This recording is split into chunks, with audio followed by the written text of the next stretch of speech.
What are you doing in my room? Oh, your room. Yeah.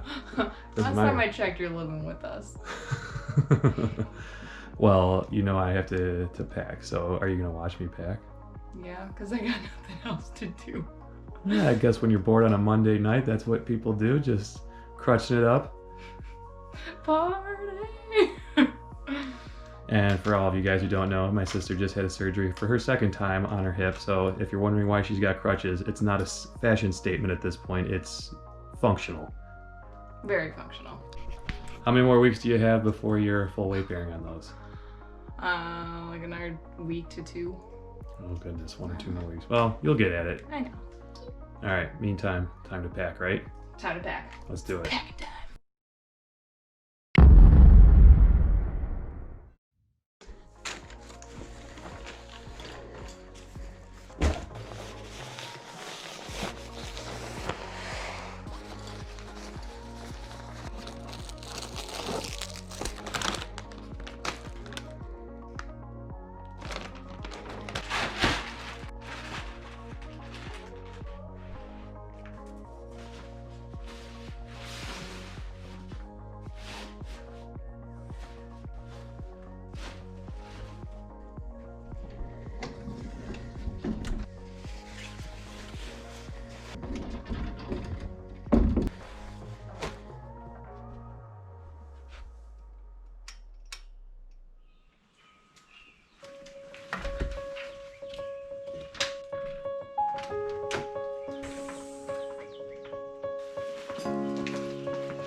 Hello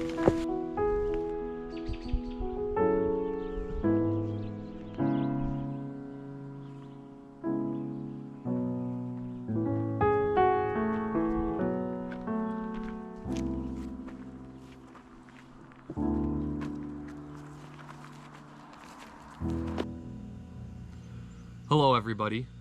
I hope you enjoyed watching that as much as I did getting to create it. I am going to give you some general information or things to know before you go with this hike. Again, this is called the Grand Canyon of Pennsylvania. It is a point-to-point hike, meaning you are hiking from point A to point B. It is technically 28 miles, give or take a mile or two, we'll round it to 30 miles. If you are concerned and this is your first time that it might not be well marked or you might have difficulty following the trail or will get lost, I assure you this trail is very well marked, and it is obvious when you're on the trail. It's marked with orange spray paint every couple hundred feet or so along the trees on the side of the trail. There are also a number of camping sites along this trail or this hike. I would say there are half a dozen to a dozen excellent prime spots that overlook the gorge or are very close to it. Other things you might want to take into consideration when planning to backpack this trip is your water supply. I've personally did this from south to north, and I found that at least in the middle of summer when I did this in mid-July, that there were very little water supply, streams or creeks or rivers to fill up at. The northern half of this hike had much more plentiful water supply and sources, so keep that in mind. Other things that I would recommend is, I am personally someone who loves to hike and backpack in shorts, but I would encourage you to wear pants on this hike for a couple of reasons. One, it is very overgrown in certain sections of the trail with low-lying bush and grass.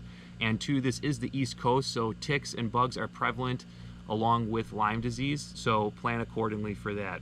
If you are planning to do this backpacking trip solo like I had done, there is no cell phone reception along the gorge or this hike. Trust me, I had tried, there is zero. What I would encourage you to do, since this is a point-to-point hike, is reach out to the amazing people at Pine Creek Outfitters and pre-arrange for them to pick up your car at the starting location of your choice, and they will gladly drive it to the ending location that you tell them for the small price of $55. A couple of things to keep your eyes on is there is an abundance of wildflowers in this area, and there's also an abundance of wildlife. You got to see the rattlesnake along the trail. I also saw a porcupine, bunch of deer that were very close to me, and I wasn't able to get this on video, but I also got to see a bald eagle. The wildflowers here are tremendous. They are in abundance. I don't know all the names of them, but you can see by the pictures here that there are quite a few. Overall, I would give this hike a 7.5 out of 10 for the aforementioned reasons. I was in anticipation of a lot of great views of a canyon. I didn't actually get those just due to a lot of extra growth and dense vegetation, even though you are hiking right along the edge of the canyon most of the time. But what it lacked in the views, it more than made up for with, again, the abundance and diversity of wildlife and wildflowers. If you enjoyed this video, or you just simply found the tips and information in it helpful, go ahead and consider hiking all over that like button down below. Also, if you like hiking, you enjoy backpacking, or you enjoy the outdoors, consider subscribing to my channel right down below there. I'm constantly bringing new videos on hiking and backpacking primarily. If you've already done this trip, let me know. What did you think of it? Do you have similar opinions to me? And if you plan on doing this trip, what are you anticipating the most? Is it the views? Is it the wildflower? Or is it the actual hike itself? In the meantime, this is the Outdoor Gypsy. I am signing off for right now. I will see you guys on the next adventure. In the meantime, get some nature love.